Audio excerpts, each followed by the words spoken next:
कि मरने से पहले हम सब कर ले इस पे गौर।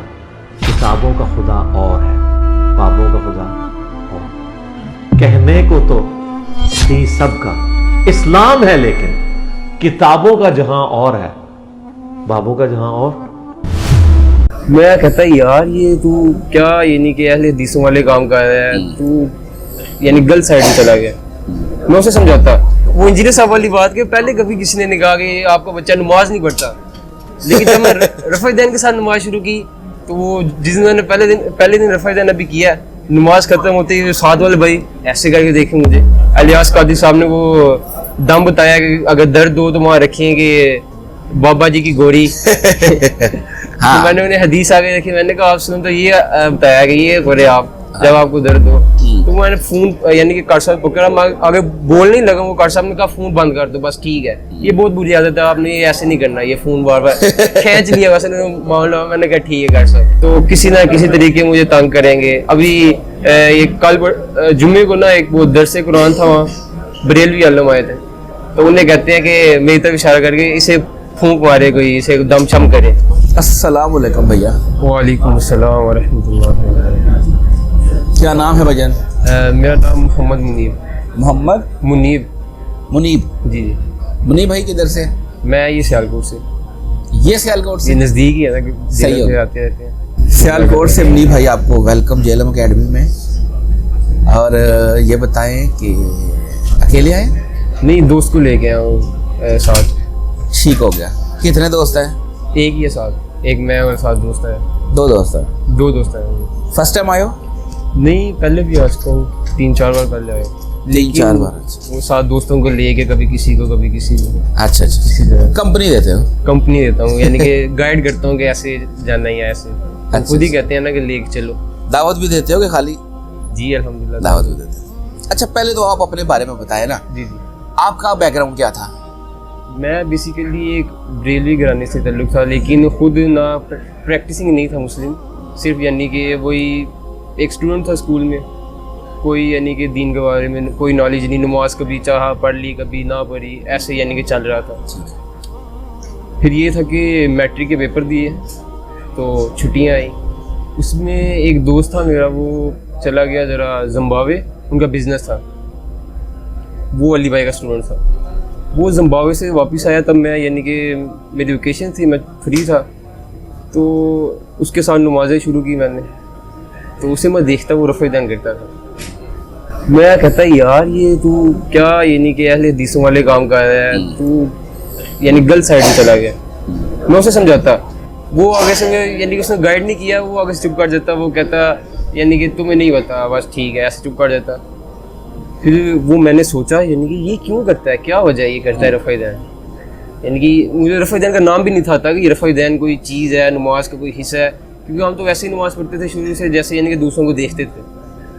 फिर अचानक एक दिन ऐसा हुआ कि मैं यूट्यूब यूज़ कर रहा था, तो वो जो इंजीनियर साहब की वो लंबी सी वीडियो है यानी कि पूरी, जिसमें उन्होंने बताया हुआ है नमाज के बारे में, प्रैक्टिकल नमाज में जो उन्होंने सारा यानी कि डिटेल से बताया, वो अचानक यूट्यूब पे ना होम पे आके सामने मेरे, मैंने वो क्लिक किया, मैंने कहा देखते हैं ये क्या कहता है बंदा। इंजीनियर साहब का उससे पहले मुझे कोई तारुफ नहीं था कि इंजीनियर नाम का कोई बंदा है, ठीक है, या क्योंकि मेरे पास सेल फोन ही नहीं था, वो बाद में आया मैट्रिक के बाद।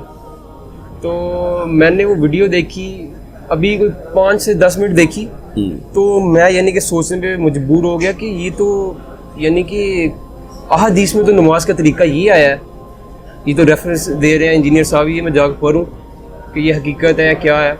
मैंने वो पढ़ा, वो सच में वैसे ही था।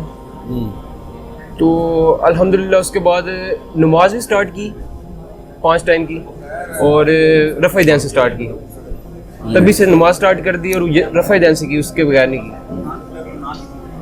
इसी तरह यानी कि सिलसिला चलता रहा, इंजीनियर साहब को सुनते रहे और हदायत के रास्ते। नहीं तो घर वालों ने कुछ नहीं कहा? आगे पीछे को दोस्तों ने, घर वालों ने तो उन्होंने कहा नहीं ये क्या है, अब तो सारी जिंदगी ऐसे नहीं कभी पढ़ी, वो भी तो कुछ बात हुई होगी ना? वो यही कहते थे कि शुरू में यही कहते थे यानी कि अहले हदीस हो गया ये जो सा ना लड़का, काफ़ी समझाते रहे अहले हदीस हो गया। हाँ, वो जो मोहल्ले में मस्जिद है ना, उधर मैं नमाज पढ़ने जाता था।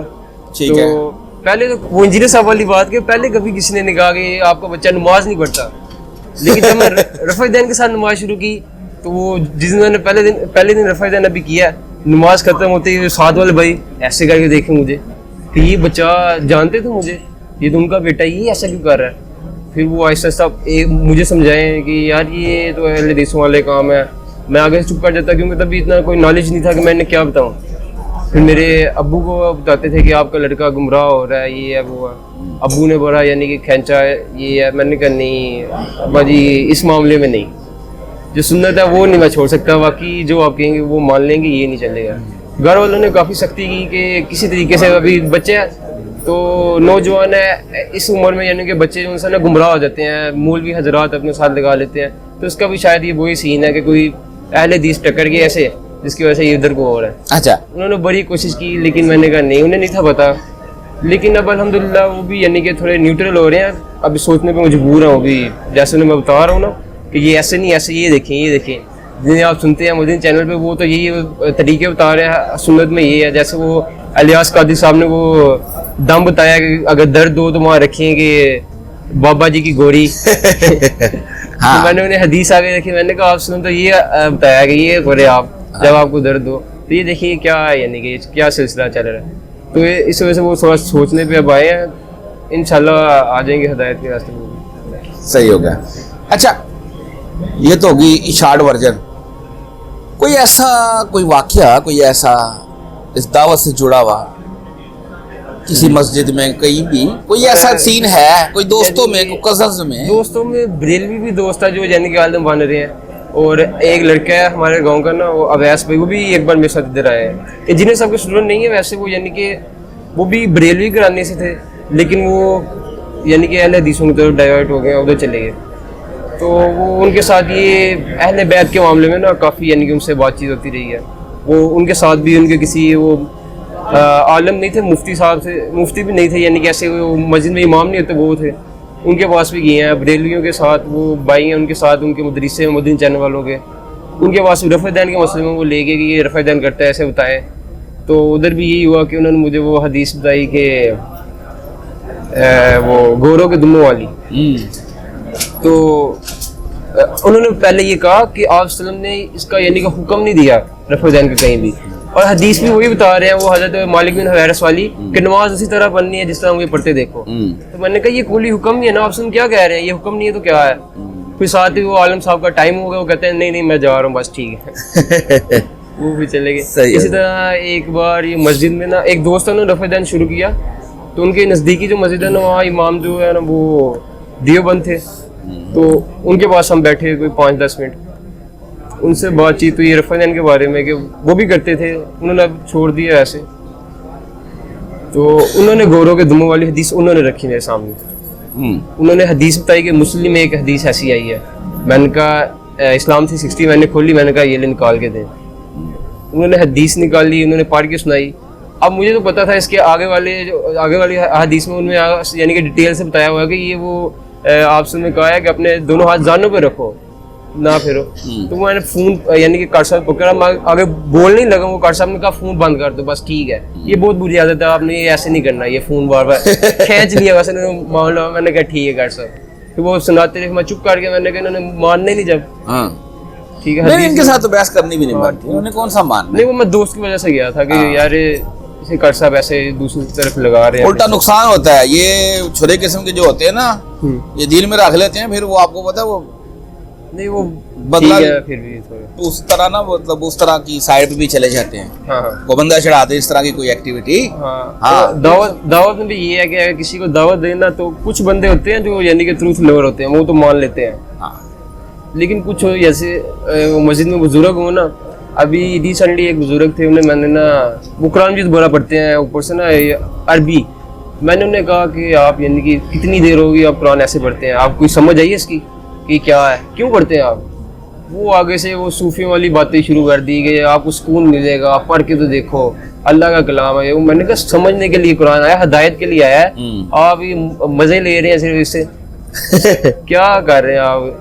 तो उस दिन के बाद उन्होंने कहा, वो आगे से अपनी यानी कि डिटेल पता नहीं क्या क्या सुना रहे, मैं चुप करके सुन लिया। और उस दिन के बाद जब मस्जिद में जाता हूँ ना मैं, तो किसी ना किसी तरीके मुझे तंग करेंगे। अभी एक कल जुम्मे को ना एक वो दरसे कुरान था, वहाँ बरेलवी आलम आए थे, तो उन्हें कहते हैं कि मेरी तरफ इशारा करके इसे फूंक मारे, कोई इसे दम शम करे। वो कहता है क्यों, बस कर दे, आपको नहीं पता, कर दे इसे थोड़ा असर हो, बस यही है। और वो आलम साहब को मैं देख रहा था कि है दरस कुरान, लेकिन कुरान से भी बाबों का वो साबित कर रहे हैं कि बाबों से मांगना चाहिए। हाँ तो यही बात है। कुरान से भी वो अवाम सामने बैठी है, वो सुन रही है, वो कहते हैं हाँ ऐसा ही है, ऐसा ही है। वो कहते हैं गज़वे बदर में देखिए कि अल्लाह ताला ने फरिश्तों के जरिए से मदद की। हकीकी मदद अल्लाह ही करते हैं, लेकिन देखिए फरिश्ते बीच में आए हैं ना। इस तरह हम यानी कि जो लोग कहते हैं अल्लाह से मदद, अल्लाह के अलावा किसी से मदद नहीं मांगनी, तो ये वो फिर वो भाई बाद में बैठे, मैंने उन्हें बताया कि ये देखिए कि फरिश्तों के जरिए अल्लाह ने मदद की। लेकिन किसी एक साहबी का मुझे बताया, या आप सल्लम ने क्या फरिश्तों को पुकारा या अल्लाह को पुकारा मदद के लिए? पुकारा अल्लाह को, लेकिन मदद अल्लाह ने फरिश्तों के जरिए की। और ये मामला इस तरह आपको यानी कि ये बात घुमा घुमा के वो सब्र और नमाज से मदद हासिल करो, कुरान की जो आयत है वो आगे रखी। देखिए सब्र और नमाज है, उसको मैंने बताया कि उसके आगे ही लिखा हुआ है इन्नल्लाह मअस साबिरीन, अल्लाह सब्र करने वालों के साथ है। सब्र और नमाज से किसकी मदद लेनी है? अल्लाह की लेनी है। मदद तो अल्लाह से मांगनी है, अल्लाह जिससे मर्जी करे। चलो जी, बात ये है कि ये लोग एक्सपर्ट जो हैं वो इसीलिए हैं कि उन्होंने ये साबित करवाना है कि बापों से मांगना है, ठीक है, ये एक्सपर्टी है इनकी। उनके पास बैठे ना, अगर मैं बैठूंगा वो तो मुझे चुप ही करवा देंगे किसी ना किसी तरीके। ये देखिए यहाँ ये है, मांगना उन्होंने किसी ना किसी तरीके। सही हो गया जी, अच्छा लगा जी आपसे बात करके। अभी आप बैठे, थोड़ी देर तक रिकॉर्डिंग शुरू हो जाएगी। जज़ाकल्लाह खैर। और फिरकों की दुकानें बंद, द डैमेज डन।